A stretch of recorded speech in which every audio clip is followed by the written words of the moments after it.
grabación como tema de consulta para futuro, digamos, aprendices que necesiten consultar algún tema en específico. Bueno, vamos a hablar un poco del transistor hoy. La idea es que ya nos vayamos metiendo en el tema del transistor, porque hay muchas cosas que hacer con el transistor.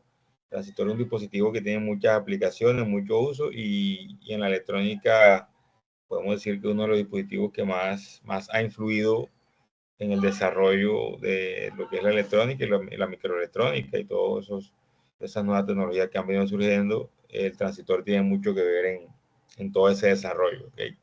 Te voy a iniciar ahí con un corto video de más o menos cómo aparece este dispositivo, o sea, en qué año, ¿no? El tiempo en que apareció, quiénes fueron los que primero trabajaron en él. Con eso como para ir conociendo un poco qué es el transistor y digamos cuáles necesidades resolvió en su momento el transistor y que aún sigue. El transistor hasta el momento ha sido uno de los dispositivos que ha marcado una huella y que no ha sido tan fácil sacarlo, o sea, cambiarlo. Es más, el transistor reemplazó lo que antes se conocían como las válvulas, unas válvulas de, ¿cómo se llama eso? Ahora me olvidé el nombre ya de esas válvulas que eran de vacío, algo así, unas válvulas de... No recuerdo el nombre Eran ahora. como tubos de vacío, profe. Los tubos de vacío, esas, las válvulas tubos de vacío. Sí, uno le decía vulgarmente, dice los tubos de vacío, profe. Exacto. Reemplazó los famosos tubos de vacío, que eran, digamos, los que hacían la función del transistor. ¿Okay? Es un dispositivo viejo. Yo creía que estuve en Barranquilla. Bueno, yo no alcancé a trabajar con tubos, con válvulas de vacío, nunca las usé. Pero aquella que estuve en Barranquilla, en uno de los almacenes, digamos, más emblemáticos que hay en la parte de venta de dispositivos y todo ese tema de electrónica, había un amplificador con tubo de vacío. Me llamó mucho la atención ver la tecnología y le tomé una foto, porque creo que alcancé, o sea, en mis inicios de muy niño, porque yo empecé a trabajar en electrónica como de 11, 12 años, y alcancé a ver un amplificador de tubo que tenía mi tío y me lo mostró y, o sea, bueno, no me lo mostró porque es que los amplificadores de tubo prácticamente eran equipos abiertos, o sea, es un equipo que estaba abierto, estaban los tubos ahí y él me decía que, oh, ese es mi amplificador, que tal, que se me dañó, échame una chequeada, pero yo honestamente no, porque era digamos, una tecnología que no desconocía en su momento y de pronto mi papá, que sí, digamos, ya es vieja data en el área electrónica, sí, de pronto podía echarle la arreglada, pero yo creo que mi papá nunca le prestó atención porque él sabía que ya ese repuesto no se conseguía, ya habían pasado, o sea, habían dejado de fabricar esos tubos hace muchos años. Lo que sí sé de los tubos es que, bueno, alcancé a conocer amplificadores, sí, amplificadores de potencia de muy niño, que se basaban en esos dispositivos, en tubos de vacío, ¿sí? Porque lo que llamaban uno acá en la costa los pick-up, originalmente los pick-up se hacían era con esas válvulas, con esos tubos de vacío que le daban bueno, a ellos, los que saben mucho de sonido, hablaban en su momento de la fidelidad del audio, o sea que no ha habido nada en electrónica que supere las válvulas o los tubos de vacío en temas de fidelidad, o sea, en la calidad del sonido. Entonces, ellos son los que saben de eso, uno no puede echarles cuento porque son personas que llevan mucho tiempo en el tema de audio. Yo tengo un tío que también trabaja el tema de amplificadores. ¿Sí? Entonces, él dice que sí, que, o sea, que no ha habido nada que reemplace en la calidad del audio que las válvulas de vacío, o sea, los famosos tubos. Entonces, vamos a ver un poco de historia ahí para que, digamos, entendamos un poco en qué consiste este tema de los tubos perdón, del transistor, que es el dispositivo que cambió prácticamente, generó una revolución. Bueno, ya saben que, bueno, ya sí, ya les avisé que había iniciado la grabación, porque aquí el mismo team me está diciendo que informe, que tal, bueno, listo. Entonces, vamos a compartir pantalla y veamos un corto video, porque hay varios videos por ahí, pero voy a escoger el más corto, porque tampoco me gusta así como que llenarlos de video, porque sí, a veces se duerme la gente viendo videos. Vamos a ver aquí un videito. Creo que vamos a historia de aquí. Perfecto. Vamos a compartir audio y yo creo que me confirma si están viendo en pantalla el video. En el mundo actual, si pocos inventos han dejado una marca ¿Sí lo escucharon bien? Sí, señor. Sí, señor. Ok, perfecto. Listo. Entonces, En el mundo actual, pocos inventos han dejado una marca tan profunda en la sociedad como el transistor. Este pequeño dispositivo ha transformado nuestra manera de vivir y ha dejado un legado imborrable en la historia de la tecnología. El transistor, con su capacidad de actuar como un interruptor y manejar compuertas lógicas, ha permitido la realización de operaciones complejas, desde la construcción de contadores hasta el desarrollo de microprocesadores avanzados. De hecho, tengo un video que explora en profundidad este tema y te invito a verlo. Te dejaré el enlace en la descripción. Y es fascinante conocer cómo surgió el transistor y quiénes estuvieron detrás de su creación. Es por eso que en este video te contaré la historia del transistor. Nuestra historia se remonta a un invento peculiar conocido como el telégrafo, que permitió a las personas comunicarse a pesar de estar en diferentes lugares. Fue desarrollado por Samuel Finley Breese Morse y desempeñó un papel crucial en varios momentos históricos, como durante la Guerra Civil de Estados Unidos, ya que permitía a los líderes transmitir discursos a lo largo del país. Sin embargo, Morse no fue el único implicado en esta invención.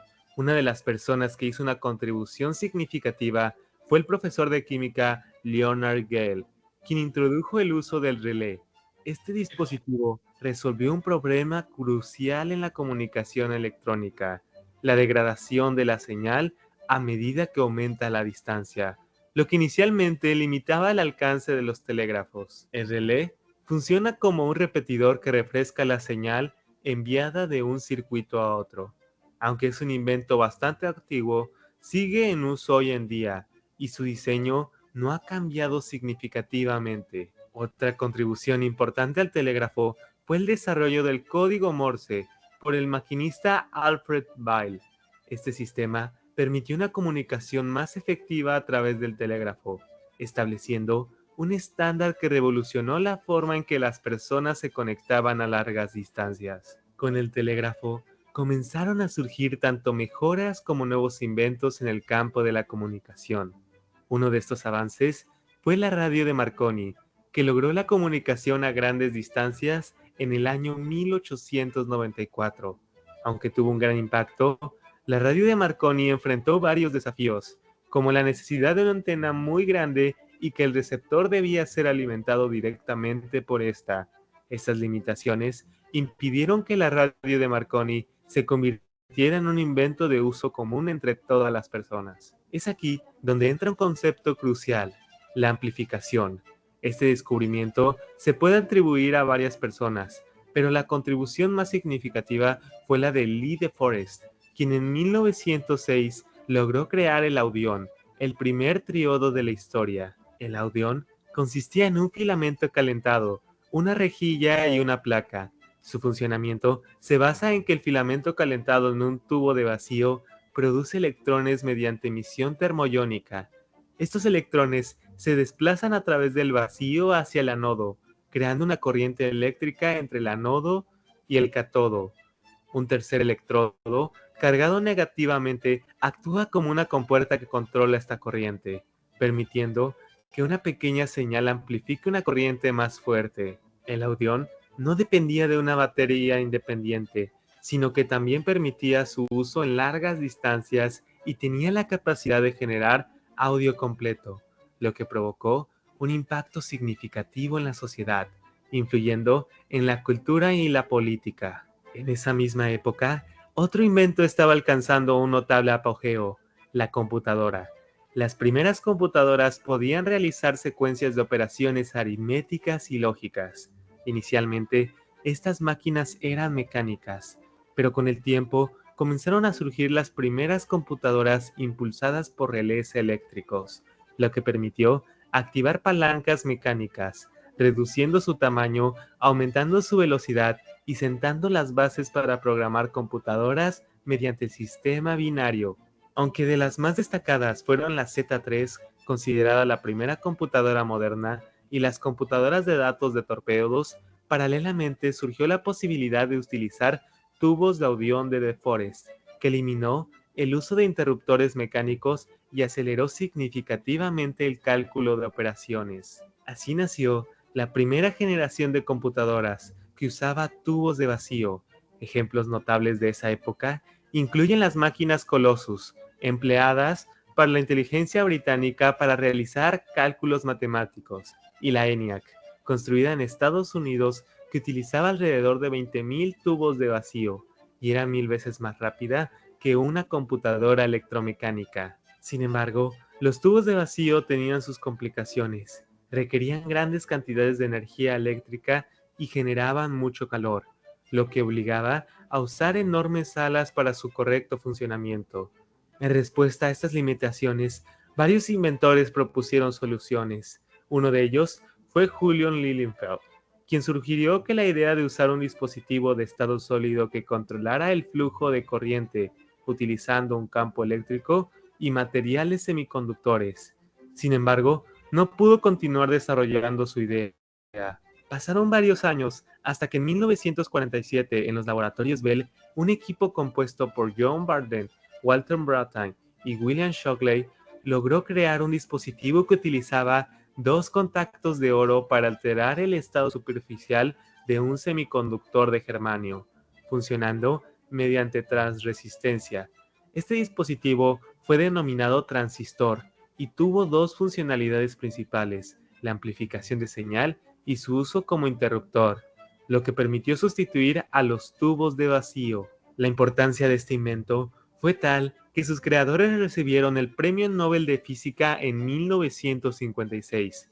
A pesar de su éxito, el transistor inicial no era escalable. Fue entonces cuando de los laboratorios Bell Labs, Mohamed Atala y Dawon Kang desarrollaron el transistor de efecto de campo, que permitió una fabricación más rápida y que con el tiempo podría hacerse mucho más pequeño.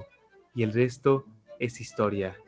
Es así que el transistor se ha convertido en una pieza clave en la historia de nuestra humanidad. Si te gustó el video, no olvides en darle like y suscribirte. Hasta la próxima.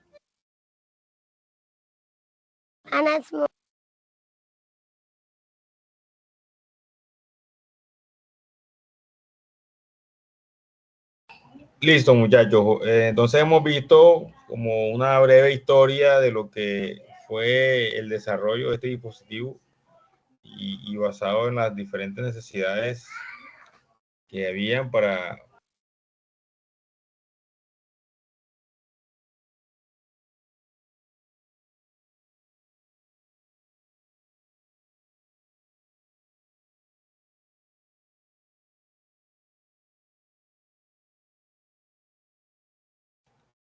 Disculpen ahí la interrupción.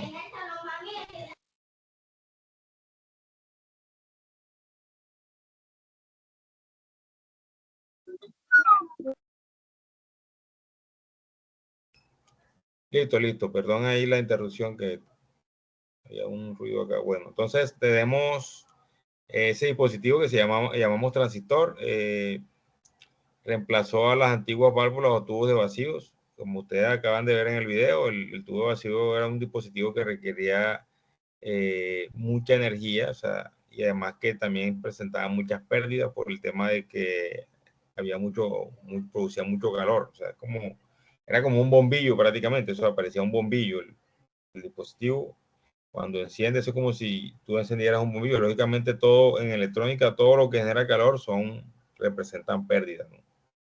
Eso mismo pasa en la electricidad, todo lo que genera calor representa pérdida.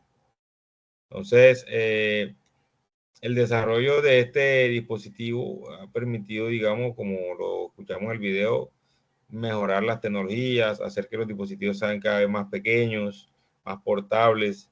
Si ustedes se dan cuenta que a medida que pasa el tiempo, los equipos son cada vez más reducidos, con la aparición de pronto de la microelectrónica, de la nanoelectrónica, ¿cierto? Dispositivos ya demasiado pequeños. Podemos encontrar en un circuito integrado que hay millones, ¿sí? O miles o millones de transistores ahí, y no solamente transistores, también hay elementos como resistencias, capacitores, todo reducido en un dispositivo, un chip, y todo está integrado ahí. Entonces, ese desarrollo de ese dispositivo, que es el transistor, ha permitido que mejorar todo el tema de las tecnologías, sí, de las tecnologías de los desarrollos tecnológicos en la electrónica. Por ejemplo, los microcontroladores PIC, los DSPIC, las compuertas lógicas, los amplificadores, todo en su gran mayoría internamente trabajan con transistores, sea que sea electrónica digital o sea que sean para electrónica análoga, ellos internamente tienen un arreglo de transistores que les permite, digamos, funcionar de la manera que, digamos, o bueno, de acuerdo a la aplicación de cada uno de esos integrados o cada uno de esos dispositivos electrónicos. Entonces, vamos a ver un poco el material que yo les compartí.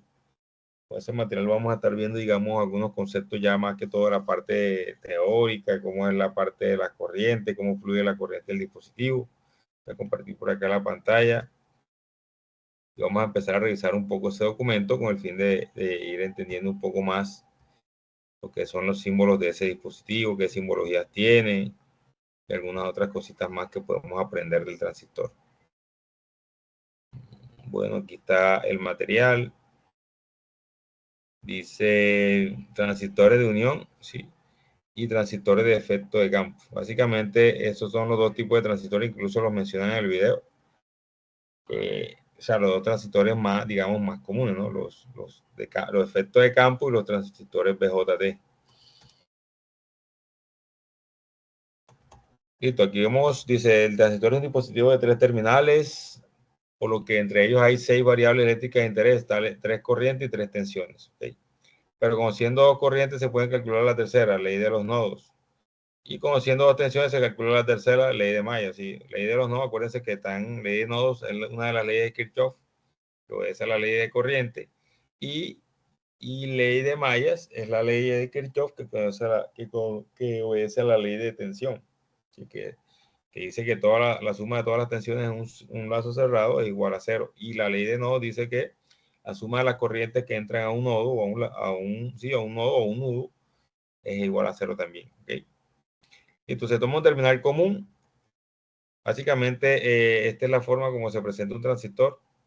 Tenemos un terminal común que se conoce como base, ¿sí? Y tenemos un terminal que le llamamos entrada, ¿cierto? Y también tenemos un terminal de salida, ¿cierto? Entonces dice corriente de entrada, tensión de entrada, aquí se inyecta una tensión, aquí entra una corriente a través de, digamos, de la fuente que se conecta aquí, y acá vamos a obtener también, ¿cierto? Unas señales de salida, tanto en tensión como en corriente. Además de eso, tenemos un terminal que llamamos terminal común, que en el transistor se conoce como la base, y esa base lo que tiene básicamente es como una especie de control, o sea, esa base me va a permitir controlar la corriente que fluye desde la entrada, ¿sí? Del terminal de entrada del transistor hasta su salida, ¿sí? Todo se va a controlar a través de esta base. Entonces, esa base es como si fuera una valvulilla que abre el paso de la corriente desde este punto de entrada hasta este punto de salida. Entonces, entre más corriente yo inyecte en esta base, más grande va a ser el camino para que los electrones fluyan de este punto hacia este punto. ¿Okay? Básicamente, en términos generales, es la forma como funciona un transistor. Un transistor es un dispositivo que tiene 3 terminales, ¿cierto? Uno se le conoce como base, el otro se conoce como el emisor y el otro se conoce como el colector. Son los 3 terminales fundamentales de un transistor. Ya, digamos, cuando son otros tipos de transistores, ya de acuerdo al tipo de transistor, vamos a ver que cada uno de pronto tiene una letra diferente. Por ejemplo, en los FETs, sí, ya hay otros, digamos, la nomenclatura es diferente, pero básicamente son como análogos, ¿sí? Las terminales de cada transistor son muy parecidos los nombres. Listo. Curva característica del transistor. Los transistores, al igual que los diodos, también presentan unas curvas características. Acuérdense que nosotros en los diodos estábamos viendo que había unas curvas características. Estas curvas características del transistor están relacionadas con los valores de voltaje y corriente de entrada, ya sea corriente de colector, corriente de emisor, corriente de base, si se relacionan esas variables, y con ellas obtenemos algunas curvas muy comunes. Entonces, aquí dice curva característica para el circuito de entrada, característica de entrada de corriente, de corriente de entrada frente a tensión de entrada, ¿sí? Entonces se hace una curva de la corriente de entrada al transistor versus la tensión, ¿sí? Ahí hay una curva. Y la otra para el circuito de salida, característica de salida, corriente de salida frente a tensión de salida. Para cada una de las configuraciones del transistor. Hay que tener en cuenta que el transistor es un dispositivo que además de eso tiene, o sea, presenta varias configuraciones. Incluso el transistor, además de varias configuraciones, también se puede conectar de varias formas. Hay varias, ya veremos de los diferentes tipos de circuitos, cómo podemos nosotros conectar o activar este transistor para que funcione. Porque el transistor, entre otras cosas, no es un dispositivo mágico que como lo conecte funciona, no. Él debe tener una conexión adecuada, una conexión correcta, como todo, ¿sí? Para que funcione. Ya recuerdan bien que el diodo de unión, para que funcionara nosotros teníamos que polarizarlo directamente. Por ejemplo, si lo polarizábamos directamente, él permitía el paso de la corriente. Si lo polarizábamos inversamente, él bloqueaba el paso de la corriente. El transistor también tiene sus polaridades que hay que respetar, tiene sus terminales que hay que respetar. Si lo conecto al revés, lo puedo quemar, lo puedo deteriorar y es muy fácil quemar un transistor.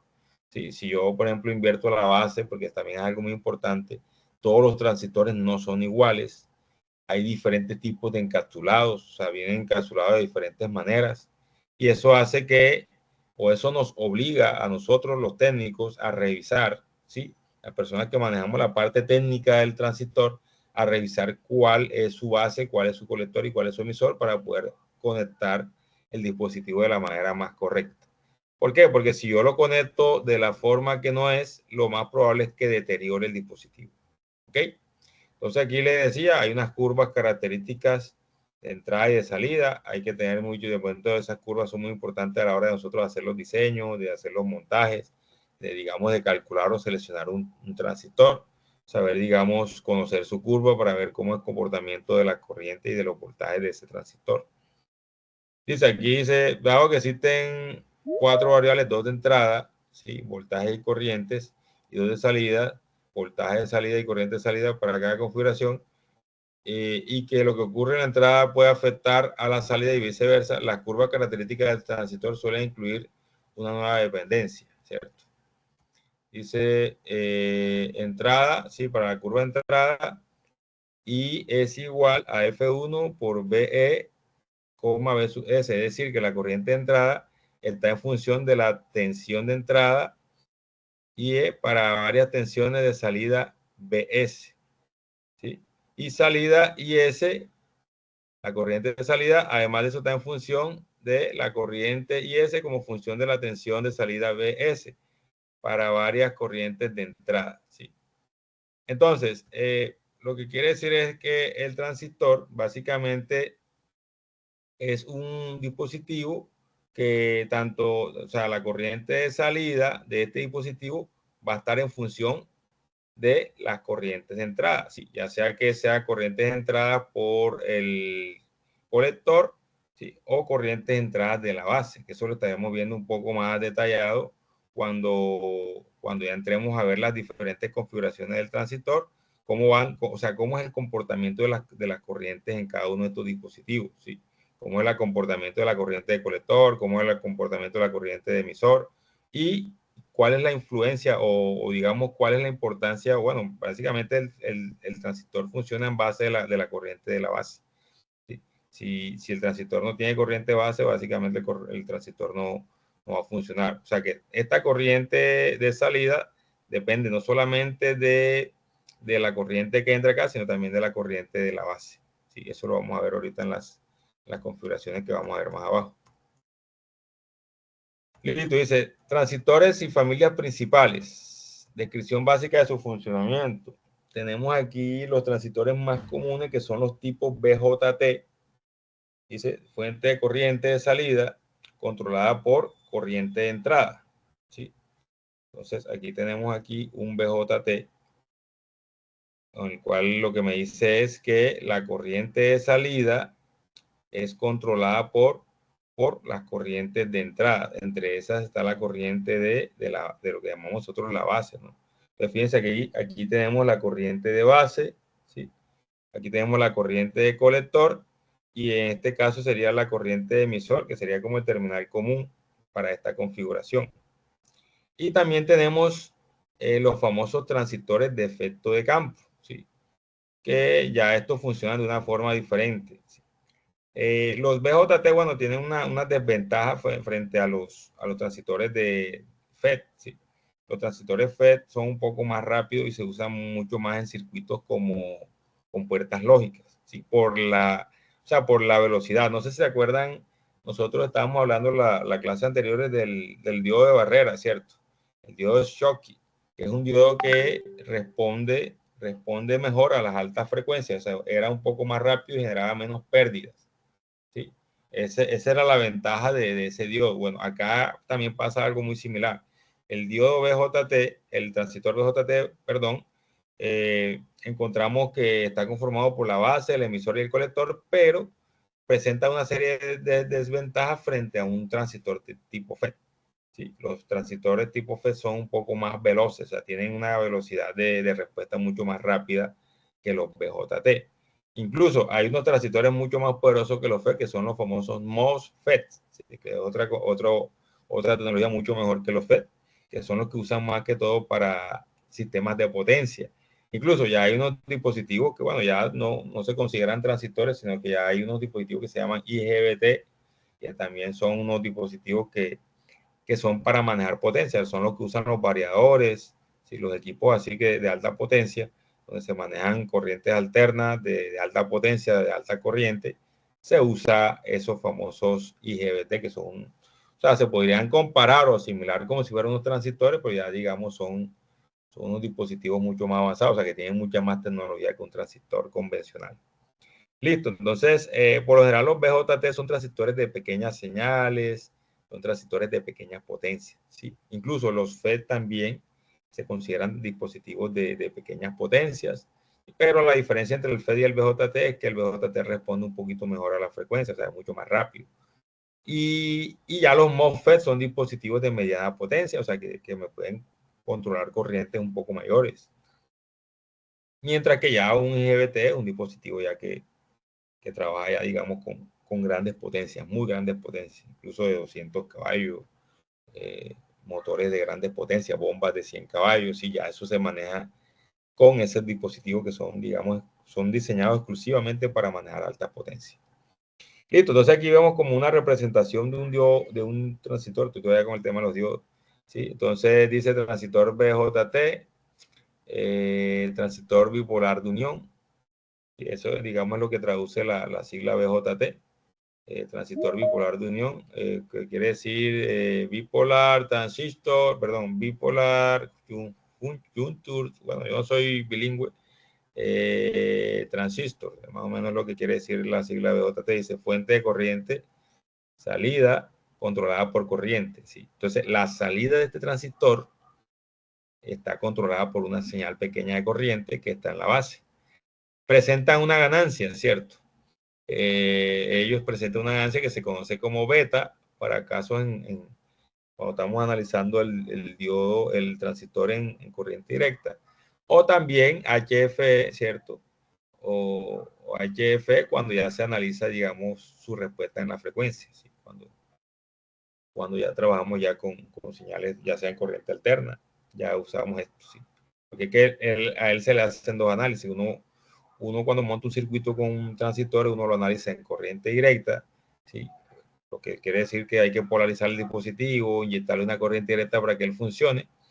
Y luego, si yo voy a usar ese dispositivo como amplificador de corriente alterna, ya entonces toca entrar a hacer otro análisis. O sea que los manes se manejan tanto en corriente directa como en corriente alterna. ¿Sí? Entonces, el beta viene siendo, el beta es una ganancia, es decir, que el transistor presenta una ganancia en su circuito colector emisor y esa ganancia está en función de la corriente de la base, es decir, de la corriente que está entrando en la base, que es una pequeña corriente, va a generar una ganancia en este circuito, ¿sí? En el circuito que es colector emisor. ¿Sí? Entonces ya estaremos viendo un poco, bueno, en cuanto al tema del transistor de efecto de campo, dice fuente de corriente de salida, ¿sí? La fuente de corriente de salida está controlada por una tensión de entrada, es decir, a diferencia del transistor BJT, la salida se controla por una corriente de entrada, este se controla por una tensión, ¿cierto? Es decir, el que controla la corriente del drain, es decir, del drenador, viene siendo la tensión que va a haber en el gate, ¿sí? O en el gate. Sí, el gate es como la compuerta, ¿no? Tiene o sea, son muy similares, pero los nombres son diferentes. Aquí se llama base, aquí se llama gate, ¿cierto? Aquí se llama, por ejemplo, este terminal se llama colector, aquí se llama drain, y aquí se llama este emisor, y creo que si no estoy mal, este se llama source, ¿sí? Sí, es la fuente. Listo, más o menos así, digamos, pero son muy similares. O sea, son como, o sea, funcionan, se conectan muy similar, como para tener en cuenta los diagramas como son. Listo, tipo de transistores, las dos familias principales de los transistores son los BJT y los famosos FET. Para los BJT encontramos los famosos NPN, ¿sí? NPN, ya más abajo en la siguiente página creo que estaremos viendo en qué consiste cada uno. NPN y también tenemos los PNP, si son los dos tipos de transistores que se conocen. Aquí estamos viendo los símbolos. Aquí estamos viendo los símbolos de cada uno de esos transistores. Por ejemplo, el NPN. Bueno, recuerdo bien cuando estudiaba, el profesor decía, voy a aumentar un poco más esto que sea mejor. El profesor decía NPN, o sea, de que no, o sea, la corriente va saliendo, ¿ok? En el NPN la señal de corriente se diferencia del PNP porque la señal de corriente va saliendo, ¿sí? Mientras que en el PNP la señal de corriente se indica hacia adentro, o sea, hacia adentro del transistor, o sea, como entrando. Y eso obedece a la forma como está construido la unión, las uniones de los semiconductores. ¿Okay? Recuérdense que ahorita le vamos a mostrar que el transistor se parece mucho al diodo, o sea, en su conformación o en su forma como está estructurado, se parece mucho al diodo, pero es como si fuera tres, o sea, hay tres uniones, o sea, hay la unión de tres segmentos de material semiconductor. ¿Okay? O sea, es una unión de tres segmentos. El diodo nada más habían dos, en este vamos a encontrar tres segmentos unidos. Listo, aquí tenemos en cuanto al tema de los JFETs. Bueno, los FETs se dividen en JFET y se dividen en MOSFET.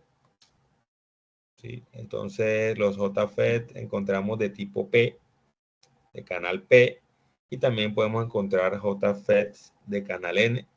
Se dan cuenta que el JFET de canal P tiene un símbolo que me indica que la flecha de corriente sale, ¿cierto?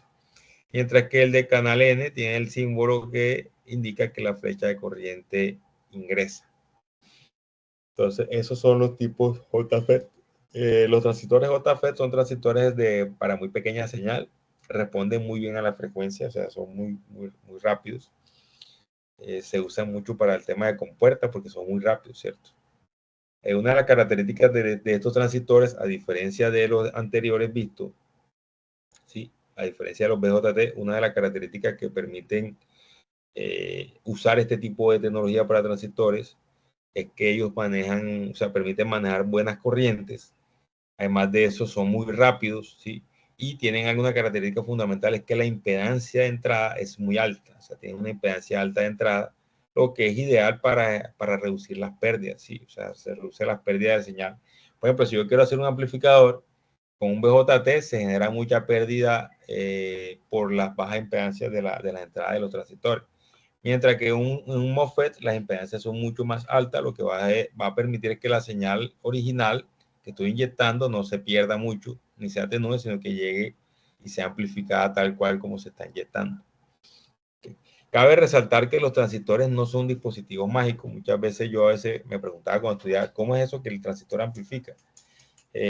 Cuando hablamos de amplifica, significa que él usa la señal que yo le estoy alimentando, o sea, el transistor no viola los principios de conservación de energía, él simplemente lo que aprovecha es las corrientes que yo le inyecto en DC, él viene y usa esas corrientes para multiplicar, ¿sí?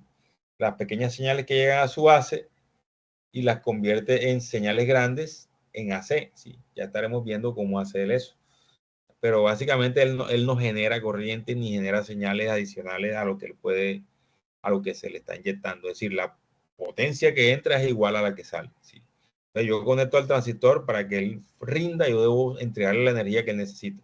si yo no le entrego la energía o la potencia que necesita para rendir, o sea, me refiero en voltaje y corrientes, él no va a funcionar como yo quiero que funcione. ¿Sí? Entonces, ahí es donde viene la importancia de tener una muy buena fuente de alimentación para los amplificadores o para los dispositivos que manejan transistores. ¿Por qué? Porque si tú no tienes una buena fuente de alimentación, ellos se van a quedar cortos a la hora de entregar corriente y a la hora de entregar voltaje a donde tú quieras que ellos entreguen el voltaje. Supongamos que tú estás usando el transistor para amplificar una señal de audio, o sea, un amplificador de audio, un equipo de sonido, ¿cierto? Entonces, si tú no le suministras una buena energía, una buena fuente estable, que sea estable entre otras cosas, que si tú dices estas fuentes son de 12 voltios y la corriente que puede suministrar son 10 amperios, que sea así, porque el amplificador lo necesita. Si tú no se lo suministras, él no te va a amplificar como tú quieres. Entonces ahí va a haber unas pérdidas que se van a generar. Incluso tu amplificador va a sonar como uno dice acá vulgarmente en la costa, va a sonar distorsionado, pero uno no dice distorsionado, uno dice suena ripiado, o sea, suena feo.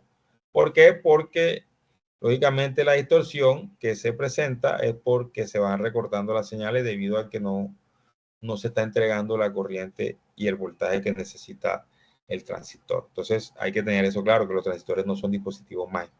Ellos, si necesitas que amplifiquen para cierta potencia, tú tienes que entregarle la potencia, porque ellos no generan, no hacen magia para decir, no, él me está entregando 100 vatios, pero como yo soy amplificador voy a entregar 200. No, él no hace eso. Si tú le entregas 100 vatios, él te amplifica 100 vatios. ¿Sí? Si tú le entregas 10 vatios, él te amplifica 10 vatios. ¿Sí? Pero lo que sí hace es que esas señales alternas, que son pequeñas, ¿sí? Por ejemplo, él coge una señal, o sea, tú tienes un amplificador que le estás alimentando con un voltaje y una corriente, pone tu 65 voltios y una corriente de 10 amperios, tú le estás dejando la facilidad que él tome esos 10 amperios. ¿Sí? Entonces tú tienes más o menos entre 65 y 650 vatios disponibles para amplificar cualquier señal, ¿cierto? Es decir, tú puedes tomar una señal muy pequeña y llevarla a esos 650 vatios, o sea, convertirla en esos 650 vatios, porque tú al amplificador le estás entregando las señales que necesita para hacerlo. Si tú no entregas 650 vatios, sino que entregas menos, lo más probable es que él te amplifique lo que estás entregando en potencia. Entonces, no sé si me hago entender. Listo. Los MOSFET se dividen en dos grandes grupos, que son los de enriquecimiento o los de flexión. Y estos, a su vez, también están en canal P, de tipo canal P, y también están de canal N. ¿Sí? Entonces, esas son, digamos, las dos divisiones de esto. Entonces, básicamente, aquí es donde digamos, este cuadro nos muestra, este mapita nos muestra, o este diagrama nos muestra más o menos cómo, o sea, nos muestra, digamos, los diferentes tipos de transistores que hay y sus subcategorías, ¿no? Entonces, para ir teniendo como ya de ahí para adelante hay otros dispositivos, ¿sí? Pero, por ejemplo, como los IGBT, pues ya no se consideran como tal unos transistores, simplemente, digamos, son unos dispositivos que me permiten también amplificar. Los IGBT son muy utilizados actualmente, por ejemplo, en los inversores de potencia, los usan ¿cómo se llama esos equipos que, sí, los inversores para sistemas solares, los controladores también los usan, o sea, hay muchos dispositivos, más que todos los inversores. Cuando se trata de convertir señal de DC a AC, ellos son geniales para eso. Incluso los MOSFETs también son dispositivos que me permiten hacer eso, convertir señales de DC en AC, ¿sí? A través de, bueno, ellos funcionan como señales de voltaje, pero yo puedo convertir una señal de corriente alterna a través de un tren de pulsos, ¿sí? Ya eso lo estamos viendo, a través de una onda PWM, puedo convertir esa señal de PWM en una señal de corriente de potencia usando un transistor de tipo MOSFET. Con un transistor JFET también se puede hacer y con un BJT también se puede hacer, pero no son muy buenos a la respuesta de la frecuencia. ¿Sí? Esa es la desventaja del BJT. Que yo cuando quiero convertir, por ejemplo, señales de corriente directa en alterna, este man se queda corto con la respuesta de frecuencia porque ahí me toca usar señales de frecuencia muy altas.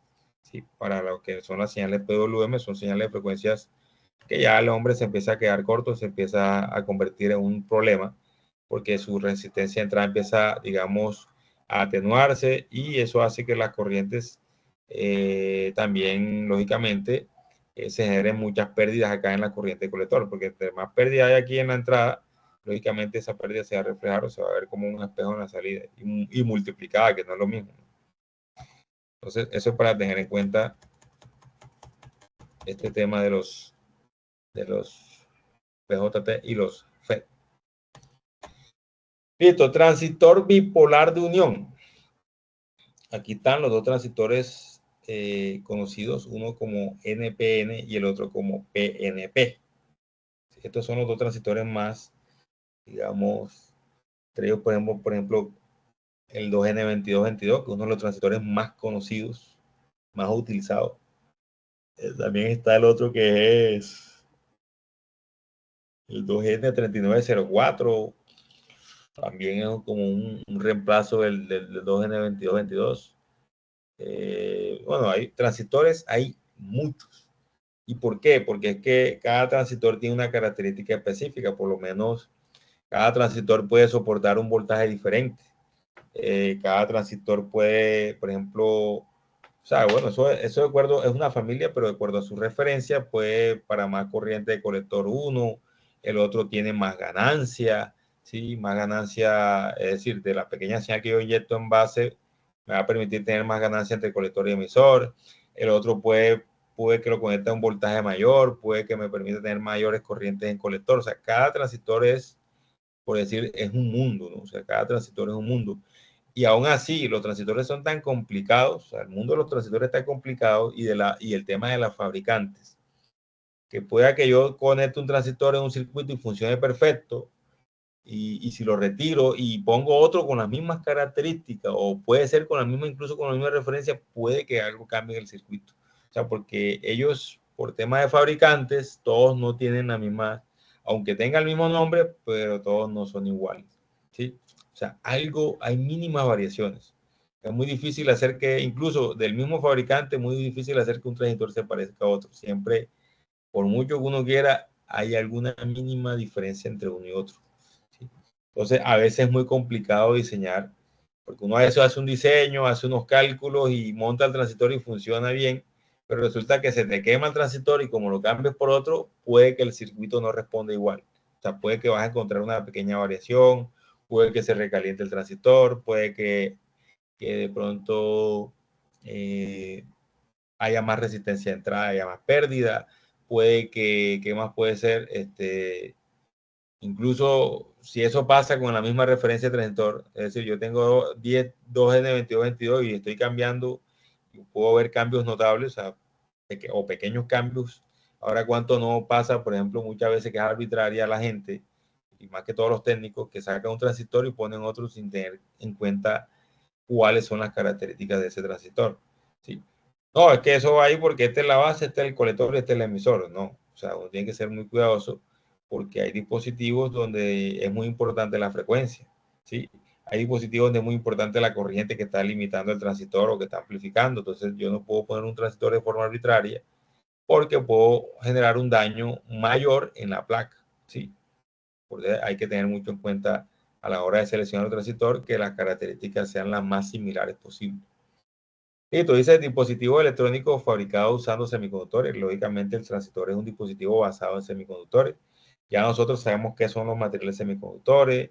Ya unas clases atrás, cuando empezamos el tema de Dios, vimos lo que eran los materiales, cómo se dopaban y tal, para generar huecos en un material tipo N, para generar, ¿cómo se llama? En el otro material, generar electrones. Y eso, sí, bueno, pudimos ver que habían dos tipos de materiales, para material tipo P, material tipo N, uno que tiene portadores, digamos, mayoritarios, otro que tiene exceso de huecos. O sea, todo eso se aplica también acá porque el transistor es un dispositivo que está basado en semiconductores. Está construido con semiconductores. Muy similar a los diodos. Miren, aquí hacen como una analogía con respecto a los diodos. ¿Se acuerdan? Esto es como si fuera un diodo, ¿sí? Aquí como un diodo, mira, una unión PN. Y acá hay otro diodo, otra unión PN. Entonces, unen a esos dos diodos por su ánodo, lo unen por el ánodo y ese ánodo lo convierten como si fuera la base del transistor. Entonces aquí tenemos un colector, un emisor y una base. Entonces en el centro del transistor queda un material que en este caso sería el material P, y en los dos extremos queda material N. Entonces ahí es donde aparece que este transistor es de tipo NPN, ¿sí? Porque en los extremos tiene material N y en el centro tiene material tipo P. Entonces, ya viéndolo ya como más encapsulado sería algo así. Pero ojo, esto es como una relación que hay, o sea, es como para que uno entienda cómo es. ¿Sí? Pero ni de funda que tú conectas dos diodos así y ellos te van a funcionar como un transistor. No. Porque, entre otras cosas, muchas veces en los transistores, los materiales, los materiales no tienen las mismas cantidades. Lo que quiere decir que de pronto este material que está aquí, N, es mucho mayor que este de este lado, ¿sí? Es más, en el transistor es así, porque hay mucho más material N de un lado que el otro, porque por un lado va a fluir más corriente que por el otro, es decir, la corriente de emisor es mucho más pequeña que la corriente del colector, ¿ok? Entonces, eso significa que lógicamente va a haber un material que va a ser mayor que el otro, ¿sí? Para que se cumpla esa, digamos, esa ecuación, el tema de las corrientes. Listo, entonces este sería un transistor tipo NPN, aquí lo vemos, material N, material P y material N, y su símbolo es este, así lo podemos ver, lo podemos encontrar, incluso en los simuladores, vamos a encontrarlo en todos, o sea, en los libros, vamos a encontrar que el transistor NPN maneja esta simbología, ¿sí? Aquí teníamos, digamos, este sería la base, este sería el colector, y este terminal sería el emisor. Listo, se denomina unión porque está formado por dos uniones PN interrelacionadas entre sí. Por eso un transistor no es lo mismo que dos diodos. Ojo, claro, un transistor no es lo mismo. Yo le decía que no es lo mismo esto, o sea, es como una forma de mostrar, pero en realidad si tú haces esto, lo conectas, no vas a tener un transistor. Si tú conectas dos diodos de esta forma y le pones un cablecito aquí para pretender que es un transistor, no lo vas a lograr porque un diodo, un transistor no se comporta como, realmente no se comporta como dos diodos así, simplemente es como una forma de representar cómo está conformado internamente el transistor. Listo, esto para los diodos, para los transistores tipo NPN. Para los PNP es al contrario, ¿no? Tenemos los materiales tipo P por fuera y los materiales tipo N por dentro, entonces ya reduciendo o en el empaquetado viene así PNP, por eso que se llama transistor PNP. Entonces tenemos esas dos familias o esos dos grandes grupos de transistores. BJT son los NPN y los PNP. Entonces en la simbología, en cuanto a simbología, el transistor NPN, el PNP, perdón, la flecha de corriente indica que va hacia adentro, ¿cierto? Indica que va hacia adentro. ¿Sí? Entonces esto de PNP y NPN también influye mucho en el tema de la polarización. Es decir, que yo no puedo reemplazar, para que tengamos esto en cuenta, un transistor NPN por uno PNP. Aunque las características de corriente, de voltaje de colector emisor, voltaje emisor de base sean similares, no lo puedo hacer porque lógicamente las polaridades de los materiales o de las uniones son diferentes. Y como las polaridades de las uniones son diferentes, lógicamente él no me va a funcionar. O sea, no va a funcionar. O puede que incluso hasta se queme el transistor porque lo estoy conectando de una forma errónea. ¿Sí? Entonces, ya para tener en cuenta, estos son los dos tipos de transistores, BJT, los NPN y los PNP. Aquí sigue diciendo, se añade adjetivo bipolar ya que en su funcionamiento intervienen dos tipos de portadores, electrones y huecos de cargas opuestas. Ya eso, digamos, lo habíamos visto un poco en el tema de los diodos. Sabemos que un material tipo P tiene exceso de ¿qué? El material tipo P tiene exceso de huecos, ¿cierto? ¿Se acuerdan? ¿Se acuerdan? Sí, señor. Y el material tipo N Exceso de electrones. tiene exceso, o sea, tiene, exacto. Así es. Listo. A veces se denomina BJT de sus iniciales en inglés, bipolar junction transistor. Listo. Transistor de unión bipolar o BJT. Dice, estructura y símbolo circuital del transistor tipo NPN y tipo PNP. Dice, terminales. Se denominan base, emisor y colector. Esas son las terminales más comunes, ¿cierto? Que vamos a encontrar en los transistores. Vamos a encontrar un emisor, un colector y una base. ¿sí? Es muy importante también identificarlas. ¿Por qué? Porque yo tengo que también a la hora de la verdad saber medir entre cada par de terminales qué valores deben de haber, ¿sí? Que también eso lo estaremos aprendiendo aquí, cómo se miden los transistores. ¿Cómo sé yo si un transistor está bueno? ¿Cómo sé si el transistor está malo? ¿Cómo sé si se quemó? Si el transistor está en fuga, ¿sí? Eso es muy importante para detectar averías en las tarjetas. Y es muy común que los transistores se dañen. En una tarjeta es muy común que el transistor se dañe porque son los dispositivos que por lo general manejan el tema de las potencias, incluso aunque sean pequeñas potencias, ellos manejan potencia. Listo, entonces dice el emisor y el colector. Aunque no tienen el mismo tipo de dopaje, los dos son P o los dos son N. ¿Sí? Entonces, en un transistor, yo puedo encontrar que los dos, que tanto emisor como colector, son N. O también en un transistor puedo encontrar que el emisor como el colector sean de tipo P. ¿Sí? Eso depende del tipo de transistor, si es NPN o si es PNP. ¿Sí? Entonces, dice, el emisor está en la práctica, el emisor está mucho más dopado. Dice que el emisor está mucho más dopado que el colector. Por ello, a veces se usa la notación N más PN o P más NP. ¿Qué significa? Que, bueno, aquí dicen que el emisor está más dopado que el colector. Por eso se usa OK. Recuerden que cuando hablamos de dopado, ¿sí? Cuando se habla de dopado es digamos, acuérdense que los semiconductores por sí solos no se, no, so, no, o sea, no son muy buenos conductores, ¿sí? Eso lo decíamos cuando veíamos el tema del diodo. Los transistores por sí solos, los semiconductores por sí solos no son buenos conductores. Para ello necesitan ser dopados con otros materiales que permitan o que generen, digamos, ya sea los electrones libres, o sea, que permitan tener electrones en exceso o que permitan tener huecos en exceso, ¿cierto? Entonces aquí lo que me dicen es que los emisores están mucho más dopados que el colector, por ello se usa a veces la notación N más PN o P más NP, dando a entender que, digamos, que el emisor, ¿sí? Tiene mucho más dopaje que el colector. Dice, la base en general es una zona poco dopada, muy estrecha, lo que permite la interrelación en ambas uniones PN. Entonces, la base, ¿sí? A diferencia de estas dos regiones que están aquí, de la región P del emisor y de la región P del colector, dice que tiene mucho menos dopaje, ¿sí? Entonces, ¿qué pasa cuando no se dopa mucho la región? Lo que va a hacer es que el flujo de corriente en esa base va a ser mucho menor, ¿sí? O sea, van a fluir pequeñas señales de corriente. O sea, no es la misma corriente que fluye de emisor a colector que la que fluye en la base. ¿Sí? En la base va a fluir, o sea, va a haber mucho menos corriente. Entonces aquí, de pronto, acá en esta parte nos muestran un poco cómo es el flujo de las corrientes en un transistor de tipo NPN. Fíjense que, como les decía yo, la corriente de base va entrando, ¿sí?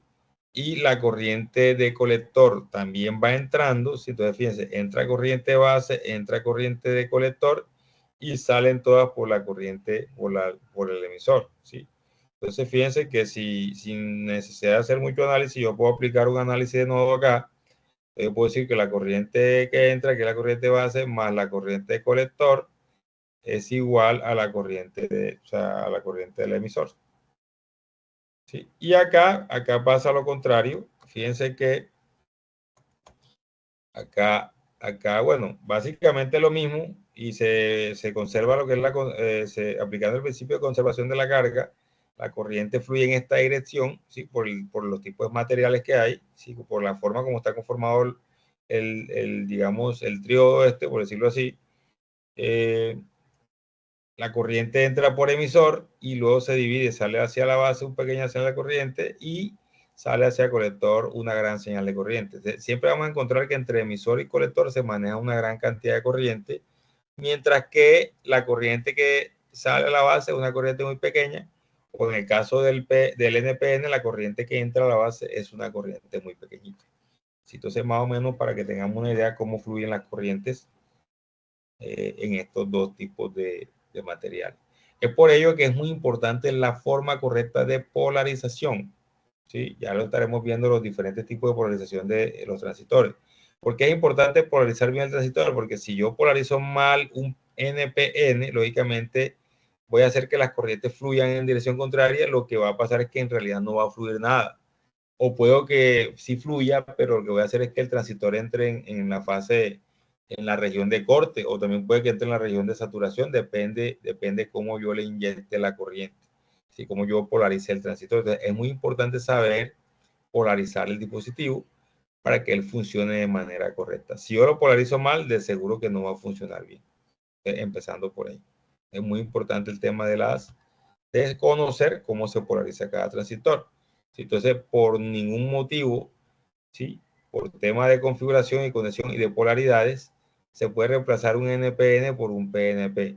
Para hacer eso me tocaría cambiar toda la conexión del circuito. O sea, sí se puede hacer, pero me tocaría cambiar toda la conexión del circuito para que pueda funcionar bien.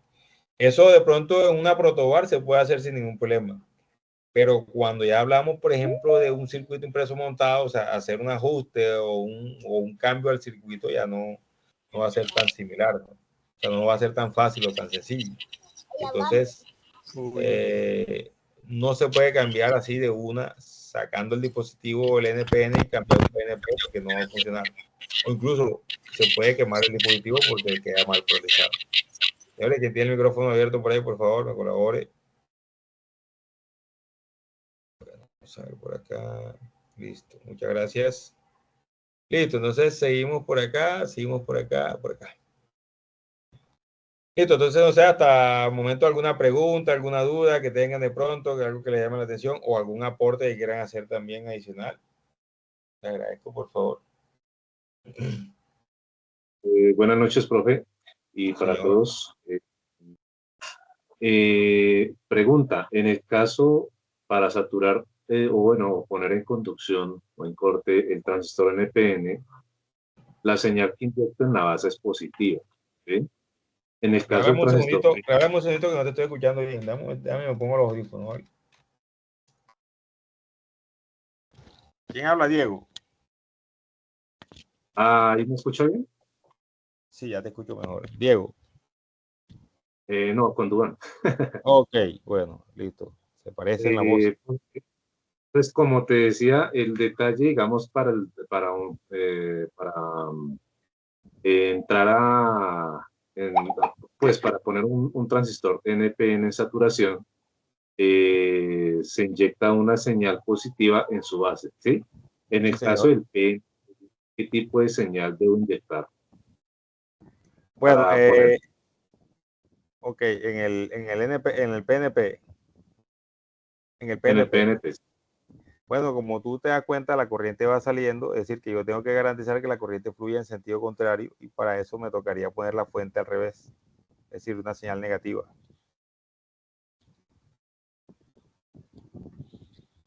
¿Sí me hago entender?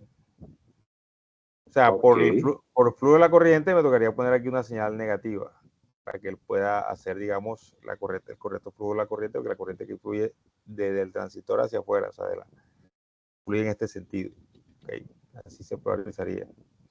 Por eso es que no se puede reemplazar directamente este transistor por este, porque lógicamente las corrientes son diferentes y las formas de polarizar también son diferentes. Ya cuando entremos a la práctica veremos cómo sería la forma de polarizar. Incluso en este transistor, por ejemplo, como decías tú quieres ponerlo en saturación, por lo general la resistencia o la carga se pone acá lo instalas acá en el emisor, ¿sí? Y no se instala en el colector. Entonces son cositas que hay que tener en cuenta para poder, digamos, darle buen uso al dispositivo, o sea, para que quede bien instalado o bien conectado. Es más, este dispositivo creo que si no estoy mal, bueno, si tiene señal activa, cierra, bueno, como que invierte todo, entonces para que funcione bien, o sea, para que cuando tú inyectes aquí la señal o conectes aquí la señal, te active la carga, tienes que conectarla por acá, por emisor. Ahí es donde queda la carga energizada, o sea, se cierra el circuito y la carga queda energizada por acá, por emisor. Ya lo veremos cuando hagamos la conexión, ¿sí? Porque entre otras cosas, ya que tú te adelantaste un poco al tema, el transistor tiene varios tipos de polarizaciones y también de aplicaciones. Y como lo vimos en el video, una de las aplicaciones más usadas, más que todo en el tema de compuerta lógica, es lo que mencionaba aquí el compañero Duván, que es el tema de saturación o corte. Es decir, el transistor en esa configuración o en esa forma de conexión, él funciona como si fuera un interruptor, un switch, que prende o apaga una carga de acuerdo a si yo inyecto o no una señal en la base. ¿Sí me van a entender? Entonces, esa es una de las formas como el transistor actúa. Y Duván me pregunta es, profe, si aquí yo tengo que conectar un positivo acá en esta terminal para que funcione, ¿cómo lo haría acá?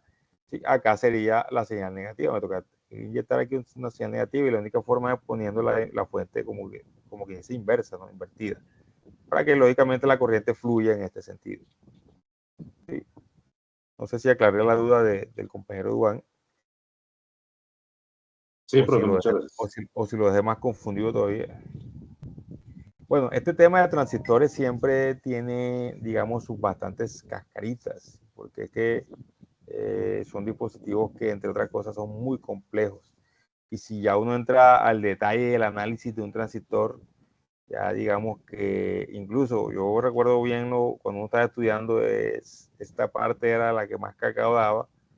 Y como decían algunos profesores, estamos en la parte donde nada funciona y muchas veces uno pasaba haciendo cálculos y lo ponía en el simulador y cuando iba a la hora de la verdad a conectar el dispositivo, estaba corrida la recta de carga o de pronto las corrientes no eran las que uno había calculado, incluso simulado, o sea, siempre habían una serie de aspectos que no cuadraban. Y eso se debe a que muchas veces el fabricante, aunque por muy bien que lo intenten, no son todos iguales los dispositivos.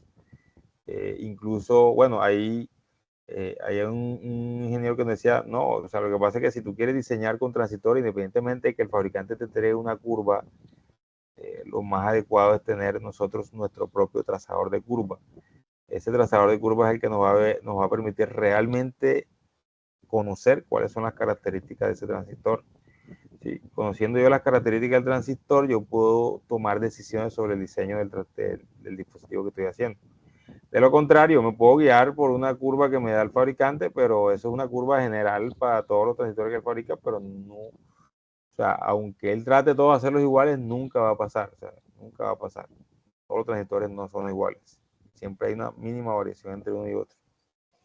Y entonces seguimos acá, dice, la base en general es una zona poco opada y muy estrecha, lo que permite una interrelación entre ambas uniones. Entonces, la base que es, digamos, el material que está en el centro de esta empaquetadura, llamémoslo así, es como un sándwich de tres materiales. Este es un pan, este es un pan, esta es la mortadela, por decirlo así. Esta base, la señal que llega a ella es la que permite que haya relación o flujo de electrones de una región a otra, es decir, de esta región P a esta región P. Si no fuera por esta base, lógicamente, si yo no polarizo o digamos, no energizo o no inyecto la señal de corriente, esta pequeña señal, que entre otras cosas siempre está, o sea, la corriente de la base es una corriente muy pequeña, del orden de los microamperios, mientras que la corriente del colector emisor ya son corrientes de miliamperios, incluso en algunos transistores se puede dar el caso que son de amperios, sí, corrientes de amperios. Ya. Pero por lo general los BJT son transistores para corrientes muy pequeñas, ¿sí? O sea, por lo general de 1 amperio, 2 amperios, o sea, no están diseñados para grandes potencias como tal.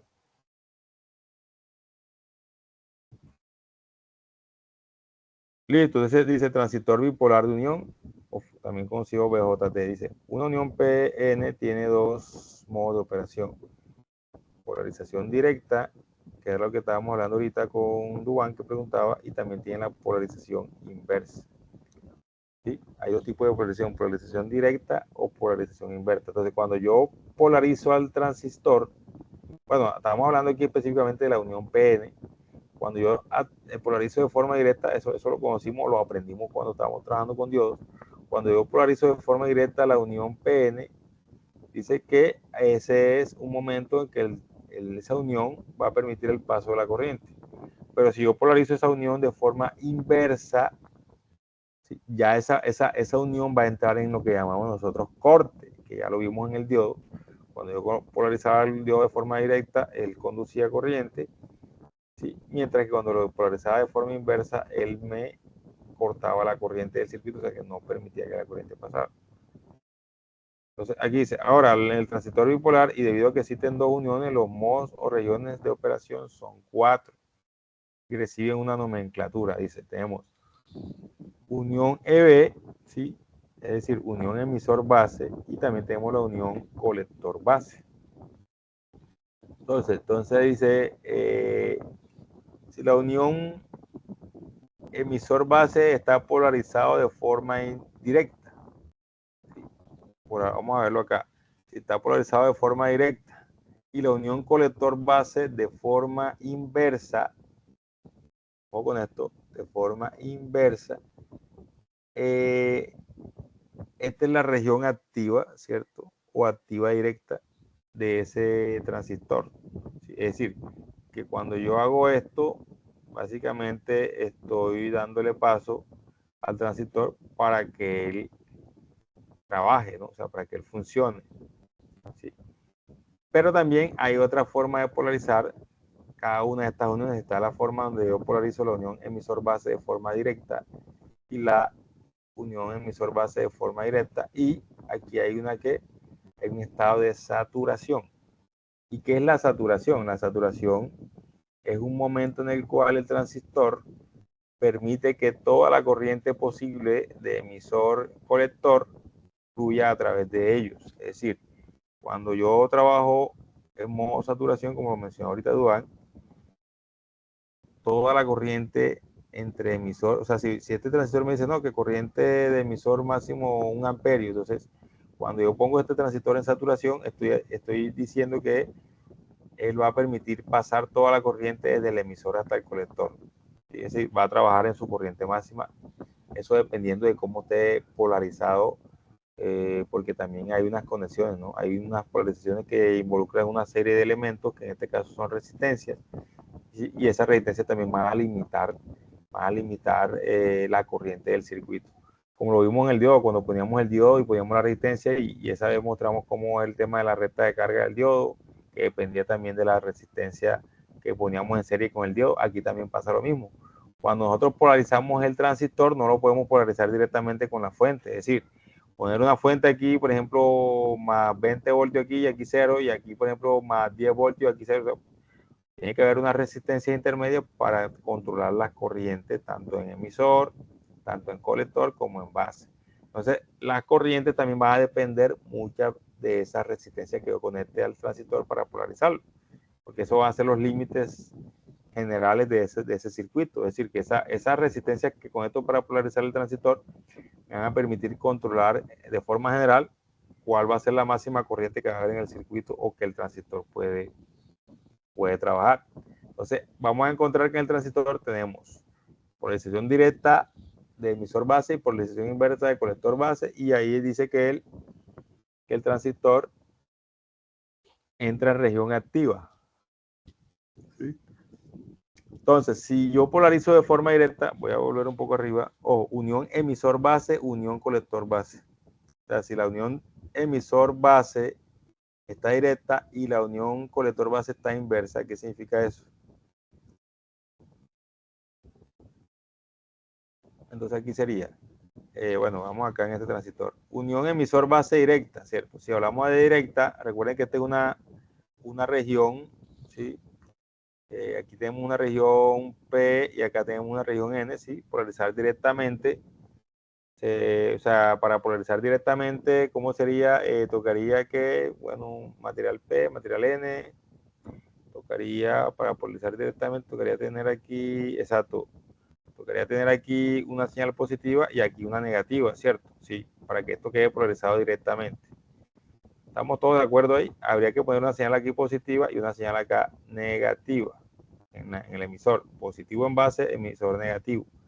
Ahí está polarizado de forma que directa. ¿Sí?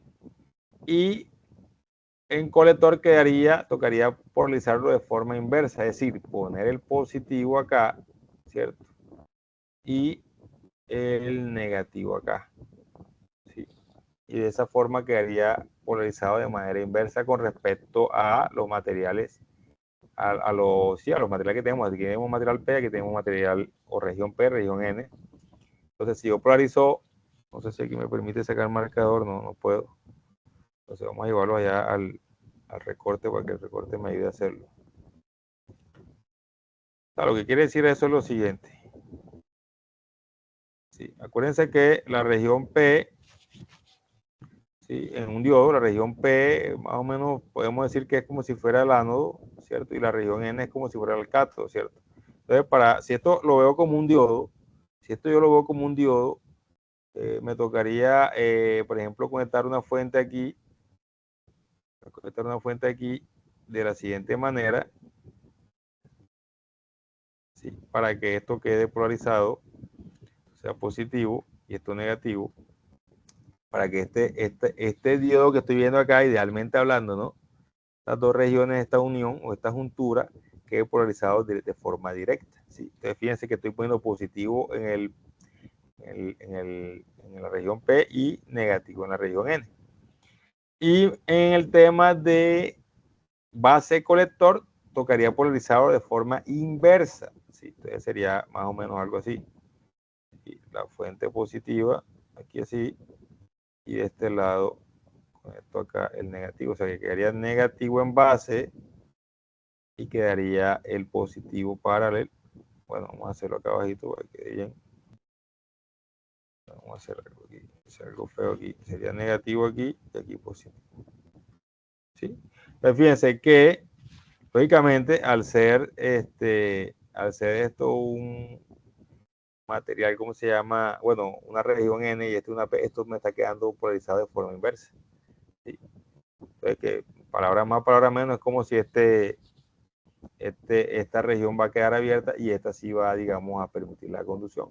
Entonces, cuando yo polarizo el diodo de esta forma, el transistor, que aquí lo estoy haciendo así muy arbitrario, porque un transistor no se le puede poner unas fuentes así, porque lógicamente se daña, porque no estoy controlando de ninguna manera las corrientes que entran a base, las de colector ni nada. Si yo conecto una fuente así a un transistor, lo más seguro es que empiece a botar humo, ¿sí? Porque no hay forma de controlar la corriente ni de base, ni de colector, ni de emisor.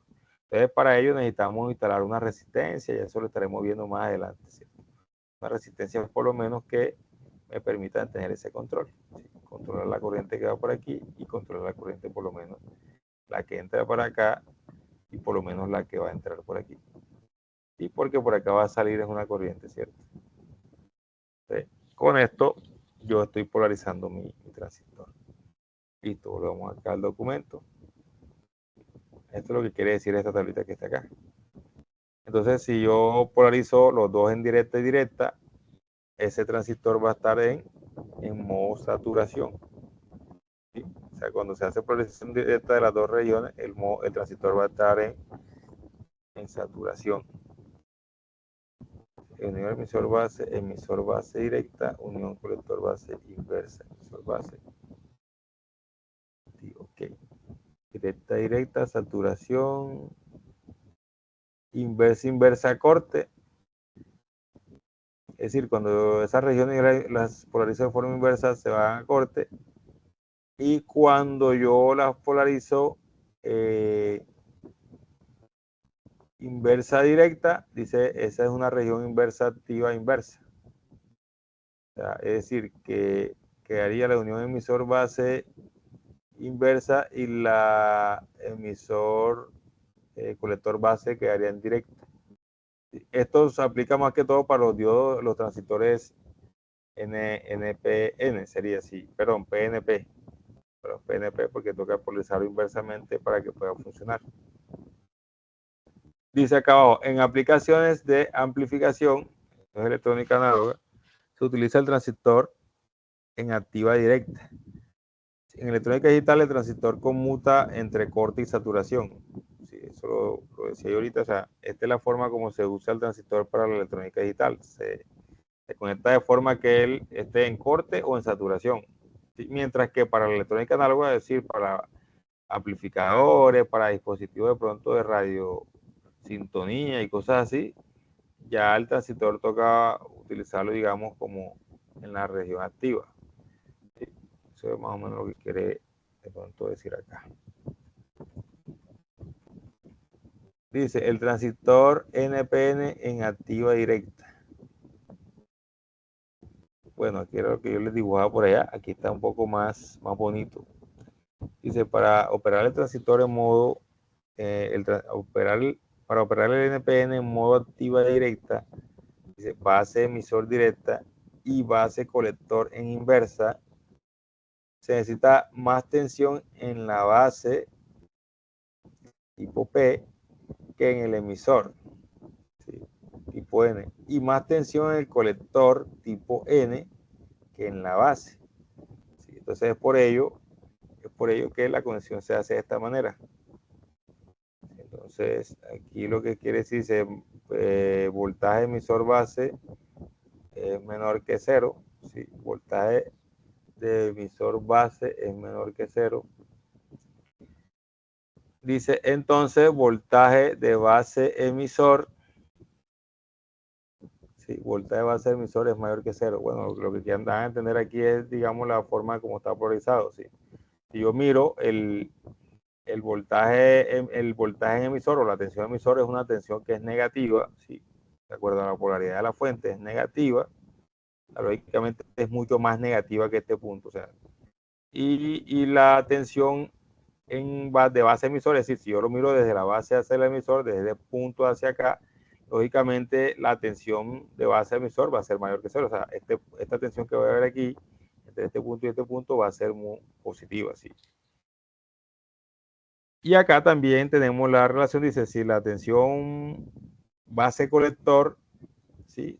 La tensión base colector es menor que cero, es decir, viéndolo desde aquí hacia acá, lógicamente la tensión, la fuente tiene el terminal negativo acá, lógicamente este punto va a ser mucho más negativo que este, por eso es que dicen aquí que la tensión es menor que cero, y acá sí, lógicamente, la tensión de colector en este momento, si lo miro así, desde colector a base, el colector va a estar mucho más positivo que la base.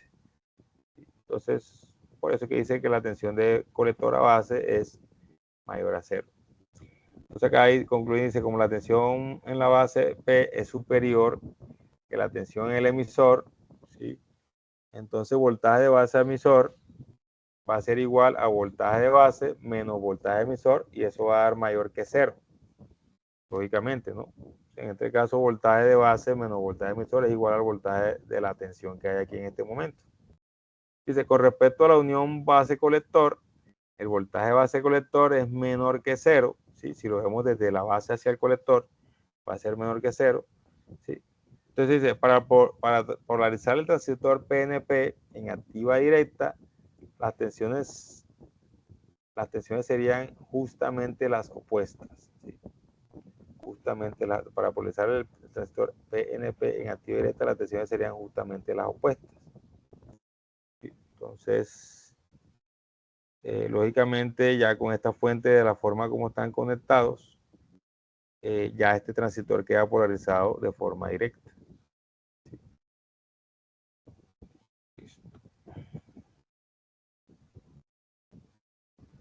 Este es el PNP, este es el NPN, listo.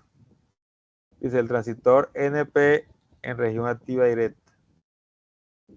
Dice, en el transistor NPN en activa directa, miramos algo. Bueno, aquí van a mirar como el tema de las corrientes. Okay. Dice, en el transistor NPN en activa directa, el emisor, dice, muy dopado, tipo N, inyecta muchos electrones a la base, en la base 1.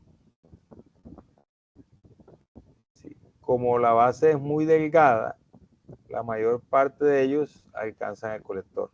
¿Sí?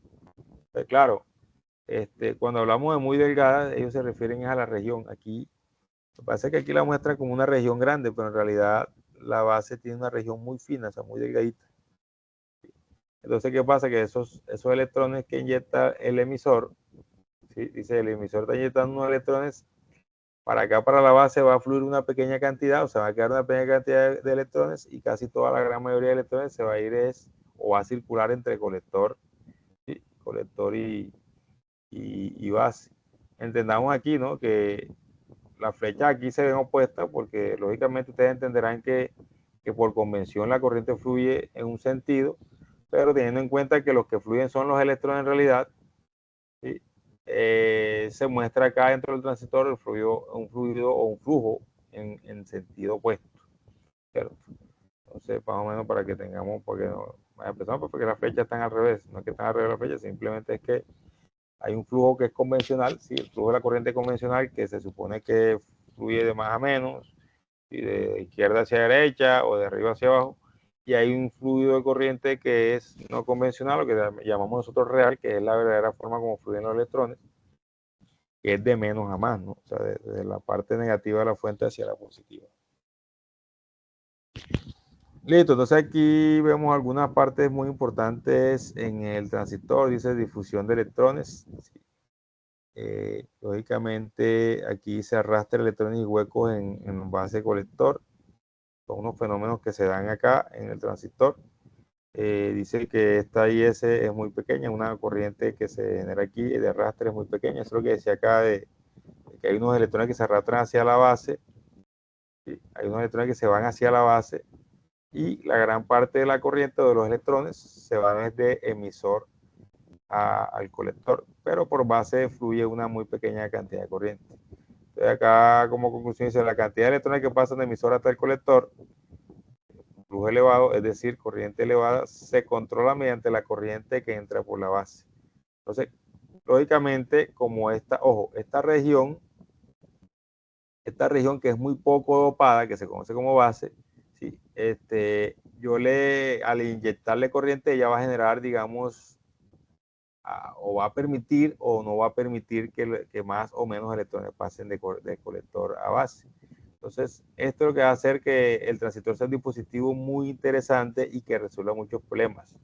Porque es que antes de que existiera el transistor, había otra forma de solucionarlo, entre ellas el tubo de vacío que llamamos, o antes el tubo vacío se hacía muy con los relés, ¿sí? Se usaban mucho los relés para controlar, abrir o cerrar los circuitos.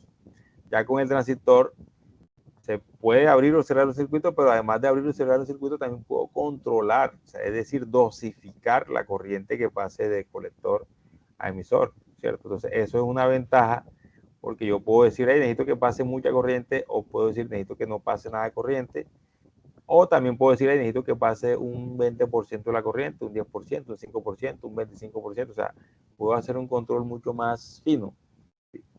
Que era lo que no se permitía con los conmutadores, o sea, con los relés. El relé era un abre-cierra, ¿cierto? O era toda la señal o no era nada. Pero cuando aparece el transistor, permite esa versatilidad de que la corriente sea controlada por medio de una pequeña corriente. Es decir, por medio de esta pequeña corriente de base, yo puedo controlar una corriente muy grande entre colector y emisor. Entonces aquí tenemos, dice, se controla mediante corriente de entrada por la base, corriente pequeña. ¿Sí? Y hay una expresión que dice, y corriente de colector es igual al beta del transistor. El beta es como la ganancia del transistor en DC multiplicada por la corriente de base. Hay transistores que tienen betas muy pequeños, así como hay transistores que tienen betas muy grandes, ¿cierto? Cuando los betas son muy grandes, eso, digamos, puede hacer, digamos, que haya mucha distorsión también en las señales y todas esas cosas, ¿sí? Por lo general, los transistores de potencia, o sea, los que son de potencia, los betas no son tan grandes.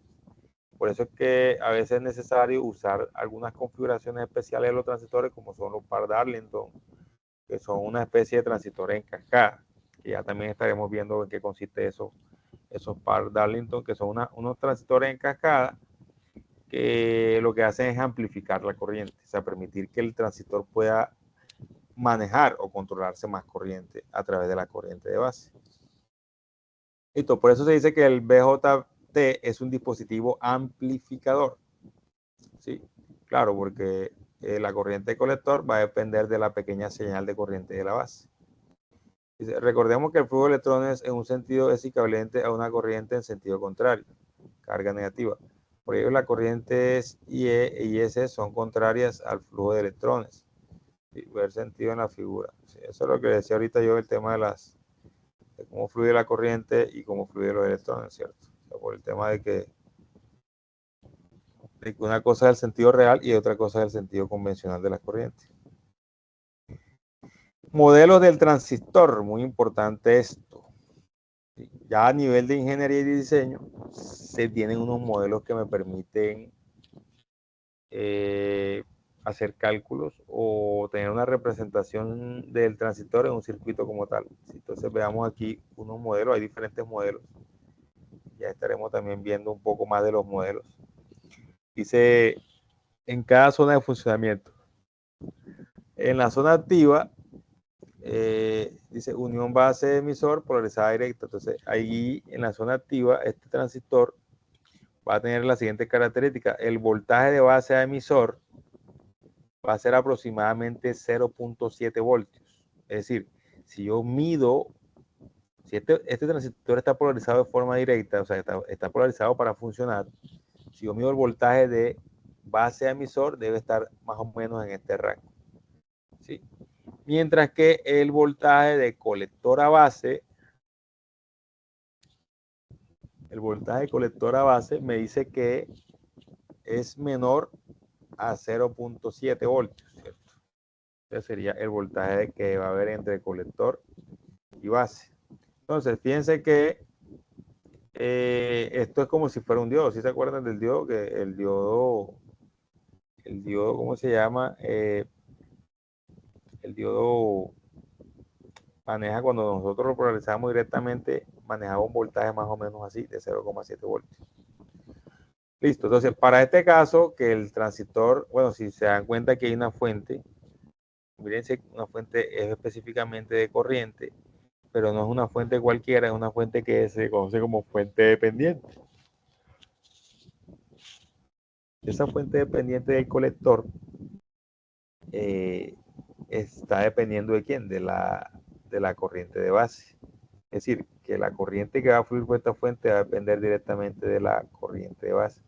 Lógicamente, estos son modelos muy ideales, porque el transistor realmente hay otros factores como las resistencias internas que también influyen en la corriente. Hay otros factores mucho más delicados como la temperatura, lo que invita a que de pronto un transistor en una temperatura ambiente funcione bien, pero cuando hay una ciudad donde hace mucho calor, donde las temperaturas son superiores a, digamos, a la temperatura ambiente para la cual está diseñado el transistor, ese transistor va a sufrir ahí, va a sufrir, porque lógicamente todos sus parámetros internos van a cambiar, porque la temperatura afecta mucho a los transistores, incluso afecta la ganancia, afecta el beta del transistor, afecta la resistencia interna. Recuérdense que la temperatura afecta a todo. ¿Ya? Cuando un material se le aumenta su temperatura, también su resistencia aumenta. Recuerden que los materiales, su resistencia depende de la temperatura. Entonces yo diseñé un sistema para que un transistor trabajara con ciertas corrientes, ciertos voltajes,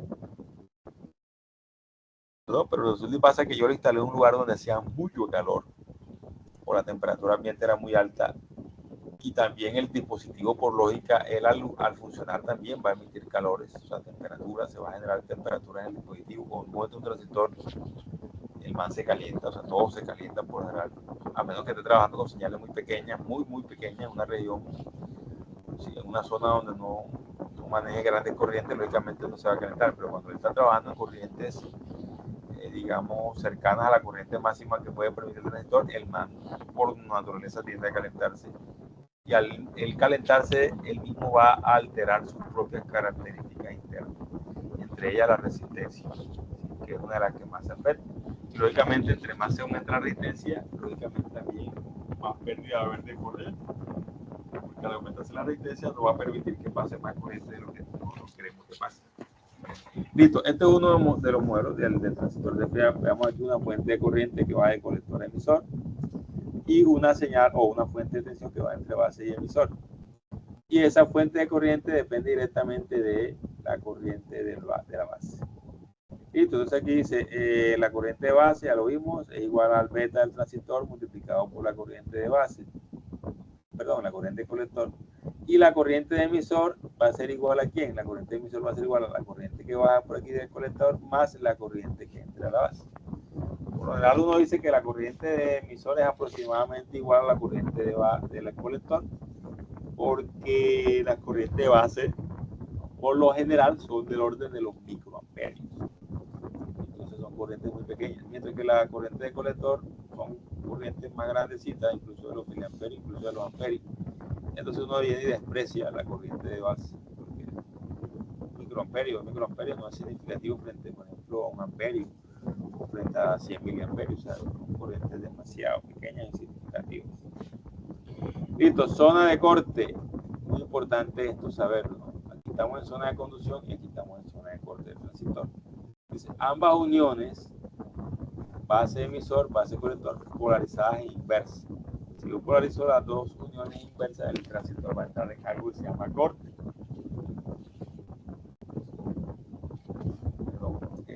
Si yo polarizo las dos regiones, por ejemplo, base emisor y base colector, las polarizo de forma inversa, no va a haber corriente, lógicamente, porque se va a abrir el circuito, se va a abrir los transistores, se va a abrir, o sea, imaginemos como si fueran un par de diodos que están inversamente polarizados, se va a abrir este de aquí, se va a abrir este de acá y no va a haber paso de corriente en ninguna parte, digamos, de colector emisor, ni siquiera de base emisor. No hay paso de corriente porque todo está abierto, todo se abre. Entonces aquí dice, en corte el transistor se asemeja a un interruptor abierto. Acá dice, en activa directa el transistor se usa para aplicaciones de amplificación. En esta región de corte, el transistor es como si fuera un interruptor eso de la vivienda. Si hay alguna bombilla conectada en serie con el transistor, ella se va a apagar porque no va a haber paso de corriente. Entonces, para que tengamos eso. Listo. Preguntas hasta ahí, dudas, comentarios, no sé, si queremos hacer alguna pregunta o alguien quiera, digamos, decir algo, aportar algo. ¿Están ahí o se fueron?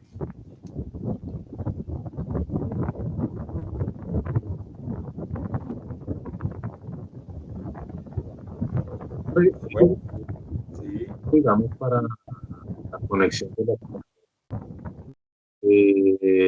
en los transistores tanto NPN como PNP siempre habrá siempre se colocará en típica o no importa.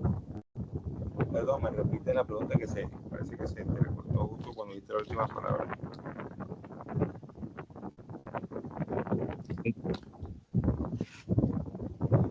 Sí, se está entrecortando, no te alcanzo a escuchar bien.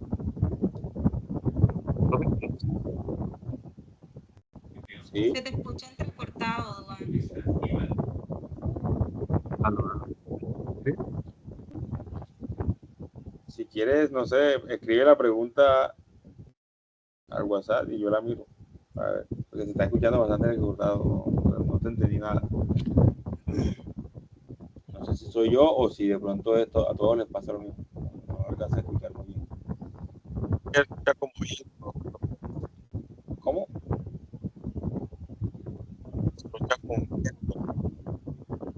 A mí también me escuchan entrecortado. No, es un ruido de fondo. Okay. Y entonces, Bueno, no sé si escribe la pregunta al chat y yo en cuanto medio para ver si puedo respondértela de ahí. Al grupo de WhatsApp.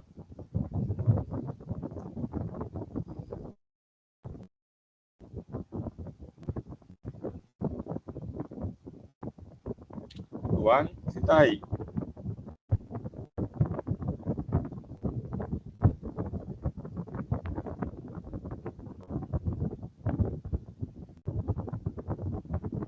Se desconectó Juan.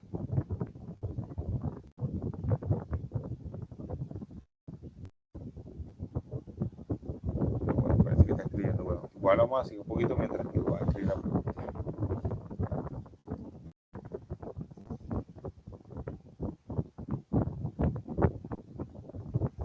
Listo, veamos esta otra forma. Dice zona de saturación. Ahí ya llegó la pregunta de Juan. A ver. Dice, profe, la pregunta era si la carga yo la puedo instalar en cualquiera de las terminales estacionales, evidentemente si es no. Eso es muy importante, no. Bueno, o sea, no se puede colocar en cualquier lugar. Eso depende de cómo quieres que funcione. ¿Sí? Lo que dice Duan es que, claro, cuando yo, o sea, ¿cuál es el objetivo de este transistor? Básicamente por acá. El objetivo del transistor es que yo controle una carga, ¿cierto? Después esa carga la puedo controlar aquí en colector, la puedo controlar en emisor, pero o sea, normalmente uno lo que hace es para los tipos NPN, yo conecto la carga en colector, aunque tú la puedes conectar en emisor también, ¿sí? Pero, o sea, cuando uno lo va a trabajar como corte de saturación, por lo general lo conecta acá, la carga en el colector, para los NPN, y para los PNP la coloca acá en el emisor, ¿sí? La forma como por lo general yo, digamos, lo manejo y como se, o sea, para que funcione. Porque si no, si lo conectas al revés acá, lo que pasa es que la carga te arranca activada, ¿sí? Una encendida. ¿Sí? Si tú colocas la carga de una vez apenas que tú conectes, la carga se prende enseguida. O sea, si tú no metes señal acá, de una vez la carga se prende. Eso va a pasar. Lo mismo pasa si lo haces hacia acá. Si tú conectas la carga acá abajo, si tú no pones señal, la carga va a ser es muy importante saber exacto dónde cuenta la carga. Eso también depende de cómo quiera llevarle manejo al dispositivo, si es de lógica positiva o de lógica negativa. Lógica positiva es que cuando yo activo el transistor, él activa la carga. Y lógica negativa es que si yo activo el transistor, la carga se apaga, o viceversa. Si desactivo el transistor, la carga se prende. O sea, eso depende de la lógica que yo esté manejando. Pero eso ya lo veremos cuando estemos ahí. Bueno, por lo menos la primera práctica que haremos es esto, el transistor como interruptor. Entonces estaremos poniendo la carga aquí arriba, acá abajo, y estaremos viendo cómo responde el transistor de acuerdo a donde yo ponga la carga. Sí. Pero sí, muy buena pregunta, Dual. Muy importante eso, saber dónde está la carga de forma correcta. Y también depende mucho de lo que usted necesite como tal. Listo, entonces muy bien, seguimos. Zona de saturación. Entonces la zona de saturación es una zona muy utilizada y precisamente la que está mencionando Juan, porque en esta zona es donde el transistor, digamos, deja pasar toda su máxima capacidad, es decir, su máxima corriente. O sea, el transistor aquí es donde el man está trabajando con la máxima corriente que él puede soportar. Por eso se llama zona de saturación. Entonces, en esta zona el transistor, toda la corriente de colector va a pasar hacia el emisor. Okay, básicamente eso es lo que pasa aquí. O sea que el man se comporta como un interruptor cerrado. Si yo tengo conectada una carga al transistor, esa carga va a quedar activa, o sea, va a quedar prendida cuando lo pongo en saturación. Mientras que cuando está en la zona de corte, que era la zona anterior, cualquier carga que yo tenga conectado acá, esa carga se va a apagar. ¿Sí? Aquí en esta zona la carga se apaga, porque no hay corriente de colector ni nada de eso. Mientras que en la zona de saturación, como todo está cerrado, o sea, aquí está pasando la máxima corriente, aquí es donde se va a encender toda la carga. Muy importante tener en cuenta lo siguiente. Nosotros por lo general, si yo inyecto aquí al transistor 20 voltios y yo conecto una carga aquí para que esa carga trabaje a 20 voltios, tengo que tener en cuenta que esa carga se le debe restar el voltaje que va a caer entre colector y emisor, que aproximadamente debe ser cero, ¿no? O muy cercano a cero. Pero sí hay un valor ahí, sí hay un valor, no es muy grande, pero sí lo hay, entre colector y emisor hay un valor de tensión. Entonces yo tengo que tener en cuenta ese valor de tensión porque eso se me le va a restar a mi carga. Miren ese día que estábamos probando con los diodos LED, yo puse, creo que fue un voltaje un poquito por debajo de lo que verdaderamente necesitaba y los diodos no prendieron. ¿Sí? Entonces eso puede pasarle una carga que si le falta un voltio, ¿sí? O 0.5 voltios, puede que la carga no funcione. ¿Sí? Entonces no vas a quedar, digamos, porque hay que tener en cuenta que el transistor también entre colector y emisor va a haber una caída de tensión que se le debe restar al voltaje total de la carga o que está sosteniendo la carga cuando conectemos la carga en este lugar. ¿Sí? Ahorita de pronto usted no entiende mucho porque estamos hablando de carga y ni siquiera lo estamos viendo, pero sí, todo esto lo vamos a practicar en el simulador y si es posible llevarlo a la realidad y ver cómo funciona, ¿no? Porque esa es la idea, que ustedes vean cómo funciona. Sí les recuerdo y les agradezco que vayan consiguiendo sus instrumentos, por lo menos un voltímetro que mida corriente en DC, que mida voltaje en AC y DC, o sea, para que todos podamos ir haciendo mediciones de corriente, de voltaje, ¿sí? En el desarrollo de las diferentes prácticas que vamos a hacer. Porque la gracia de esto es ver que si, mira, yo calculé esta resistencia aquí y sí, está pasando efectivamente la corriente. O bueno, no está pasando la corriente, pero sí pasa una muy aproximada, una muy cercana a la que yo calculé. ¿Sí? Porque ese es el objetivo de este curso, que ustedes por lo menos comprueben cosas o por lo menos las lleven a la práctica, no solamente quedarnos en lo teórico, sino también ver cómo funciona esto en la práctica. Listo, entonces veamos aquí, dice I de colector, bueno, para la zona de saturación, la corriente de colector va a ser menor al beta por la I de la base, ¿sí? Y la corriente de emisor aproximadamente igual a la corriente de colector. Dice aproximadamente igual porque se desprecia la corriente de base. Dice, en saturación el transistor se asemeja a un interruptor cerrado. Bien. Y ya por último, como para cerrar hoy, está la zona activa inversa. Dice unión base emisor polarizada inversamente. Base colector polarizada directamente. Es como la zona activa, pero solo mueve los electrones de fuga, no los mayoritarios. Transistor muy malo, ¿sí? Entonces, esto pasa cuando el transistor, bueno, aquí lo que me dice es que para cuando los transistores están malos. Claro, porque es que las corrientes de fuga se dan más que todo cuando los transistores están malos. ¿Qué significa esa corriente de fuga? Eso pasa también en los diodos. Cuando yo polarizo un diodo inversamente, se supone que no debe haber corriente, ¿cierto? Cuando lo polarizo inversamente. Cuando yo polarizo un colector emisor inversamente, o perdón, un base emisor o un base colector inversamente, se supone que no debería haber flujo de corriente. Por ejemplo, base emisor no debería haber flujo de corriente. Pero si hay corriente en dirección, ¿sí? En la dirección, hay una corriente en dirección hacia saliendo de la base, o eso significa que son corrientes de fuga que deben ser del orden de los micro, mucho menos, ¿sí? Muy pequeñas. Pero si esas corrientes son del orden de los micro, perdón, ya indica que hay algo raro, o sea, no debería estar esa corriente ahí, porque lógicamente indica que el transistor está mal. Es más, uno conecta el transistor de esta forma y lo más probable es que con el tiempo se queme, se daña, porque empieza a haber un flujo de corriente inadecuado y empieza a recalentarse el transistor y se quema. Se daña el transistor en esa condición. Listo, ya seguimos aquí. Bueno, aquí hay como un resumen de fórmulas. Tenemos aquí la corriente, los diferentes tipos de polarización y las fórmulas que podemos encontrar. Entonces, para la región dice cuando esto está directa, inversa, es el estado activo del transistor. La corriente de emisor es aproximadamente igual a la corriente de la base más la corriente del colector.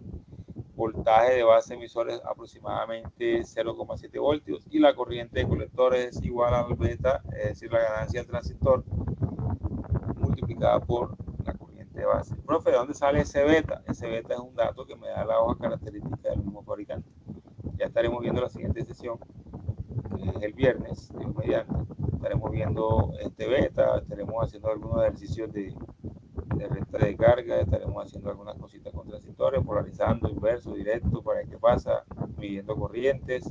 O sea, todo esto que hemos hablado lo estaremos aterrizando a través de un simulador. Listo, entonces aquí tenemos que para esta región, cuando está en saturación, la corriente de colector es menor que digamos, la ganancia multiplicada por la corriente de la base, y el voltaje de colector emisor es aproximadamente 0,2 voltios. Y en el caso de que el transistor está en corte, dice que I de base es igual a 0 y la I de colector es igual a 0, es decir, que aquí el transistor no debería funcionar ni debería permitir pasar corriente de colector a emisor. Por eso se llama región de corte. Listo, muchachos, entonces yo creo que vamos a dejar hasta aquí por hoy, porque ya, digamos, lo que vamos a hacer en la siguiente clase, digamos, ya como un poquito a conectar cositas. Calcular recta de carga, el punto de Q, el punto Q del transistor y la recta de carga, eso lo vamos a hacer ya en la próxima sesión. Vamos a dejar hasta aquí por hoy porque ya llevamos 2 horas aquí. Y bueno, la idea es que también intercalemos con actividades prácticas, que es lo que vamos a hacer mañana. Vamos a empezar a usar el simulador, conectamos el transistor, le conectamos una fuentecita, veamos cómo se comporta la corriente de colector, con el emisor, y vamos a ir aprendiendo cositas ya con el simulador. Y podemos ver el tema de la ganancia del beta y todo eso. Listo, muchachos, les deseo una feliz noche, que todos descansen. Muchas gracias a todos por su amable atención. También agradecerles su participación, que es muy importante en este proceso, que ustedes participen. Recordarles las actividades de inglés. La instructora me ha estado escribiendo al interno que las actividades de inglés, muchachos, hagan las actividades, montenlas. No sé, no se atrasen con eso. Atrásense conmigo todo lo que quieran. Yo soy flexible, le doy tiempo para que ustedes monten. Pero muchas veces los instructores no, ellos los transversales como son muy momentáneos, o sea, están aquí en este grupo, después se van para otro, entonces a veces ellos están muy atentos cuando están con el grupo atendiendo, pero ya cuando ya se van con otro grupo, a veces ya es un poco más compleja la comunicación con ellos. Entonces les agradezco, aprovechen que la profesora todavía se está conectando para que monten toda su actividad y ella se la evalúe y les revise y les retroalimente en el caso que sea necesario. Conmigo no hay problema, pero les digo, porque yo voy a seguir trabajando con ustedes con el poder de Dios. Y de aquí para adelante, o sea, yo puedo ir revisando, retroalimentando con más calmita, pero los transversales sí hay que tener mucho más cuidado por el tema que incluso algunos de ellos quedan sin contrato y eso después se convierte en un problema porque no tenemos quienes evalúen. Sí, sí, en diciembre pasa mucho eso. Entonces, y ustedes toca esperar que llegue enero porque puedan evaluar otra de las actividades. Entonces, muchachos, los dejo para que descansen. Les deseo a todos una feliz noche. Muchas gracias por su atención. Un fuerte abrazo y saludos fraternales.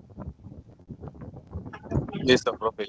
Que descansen. Feliz Señores, noche igual para todos. ahí queda el material en el grupo, revísenlo, cacharréenlo y cualquier cosa vamos preguntando y esperando. Pero por ahí una imagen que mandaron interesante también. Muy chévere. Listo, muchachos. Gracias, feliz